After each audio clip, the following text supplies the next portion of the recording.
Hi everyone, Anthony Fantano here, internet's busiest music nerd. And it's time for a review, ARIEL PINK'S Haunted Graffiti. Reviewing an album from ARIEL PINK. Nice. Listen, I know as of late there have been a few changes to the aesthetic, to the look, to the angle, to the everything. I never really 100% cared for the camera angle that I was just shooting with. But the number one thing that bothered me about the camera angle was that I didn't have room for a whack calzone. But now I do. So having said that, let's do a friggin' review. ARIEL PINK'S Haunted Graffiti, Mature Themes. This is not the second album from this band, but I'm sure it's going to be for a lot of people who were turned onto them just a few years ago when they put out their breakthrough LP before today. Mwah!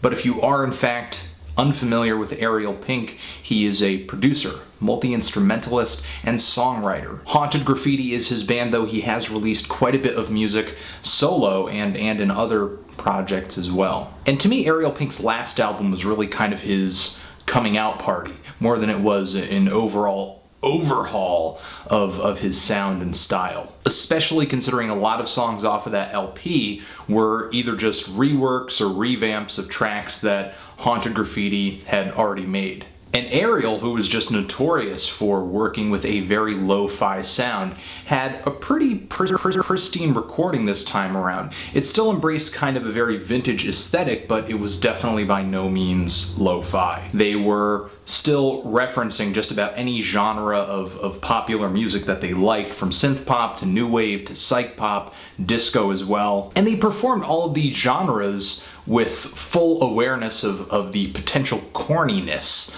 of all of them. And it seemed like they, at every opportunity, would take this corniness and just crank it up to the point where the music became kind of a parody of itself. Kind of like Frank Zappa goofing on Hall & Oates or the Bee Gees or the Thompson Twins. And though ARIEL PINK'S music can at times feel like a very zany parody, it is still a very well produced and well performed parody. And I feel like that theme continues on Mature Themes. I would actually say to a degree this album is a little bit of a return to ARIEL PINK'S roots. If anything kind of separates Before Today from the rest of ARIEL PINK'S discography, it's a very big presentation for his music. It's a very outgoing and kind of ambitious album. It really kind of flies its freak flag when previous albums were kind of content to really revel in their obscurity, revel in their lo-fi recording style and just their overall lack of expectations. However, on this LP, that lack of expectation kind of comes in the form of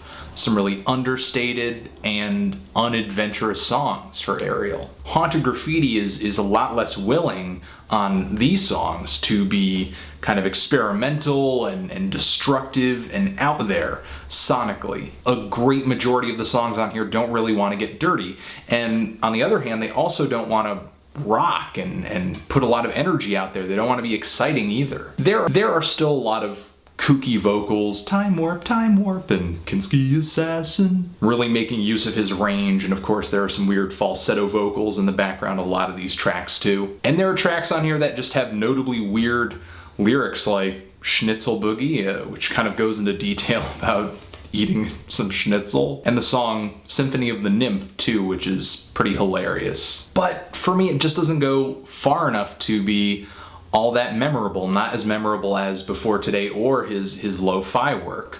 But I will admit there are a few moments on here where being really straightforward, just putting a great song, a great catchy pop song on a silver platter and just serving it up directly works out in ARIEL's favor, like my favorite song on here, Mature Themes, which has ARIEL's voice not obscured at all, and he's actually singing over an acoustic guitar. He can be really romantic and sensual and just intoxicating in a song. However, it's songs like Is This the Best Spot? Or Driftwood, where ARIEL kind of takes his usual mutant synth pop approach, and it just comes out as being less melodic, less developed, I can't even really say much that's positive about the track Nostradamus Me, which is kind of like this ambient synth odyssey that lasts almost 8 minutes. And the last track on here, though it does have some nice vocals and a good groove to it and a nice 60s soul ambience, it doesn't really move past the initial idea it puts out there.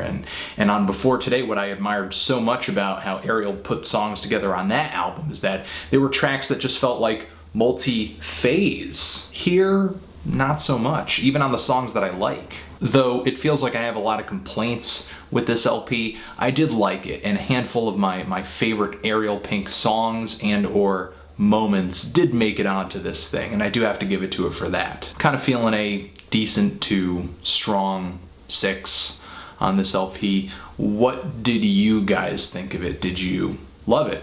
Did you hate it? Why? And what should I review next? Anthony Fantano, Ariel Pink's Haunted Graffiti, forever.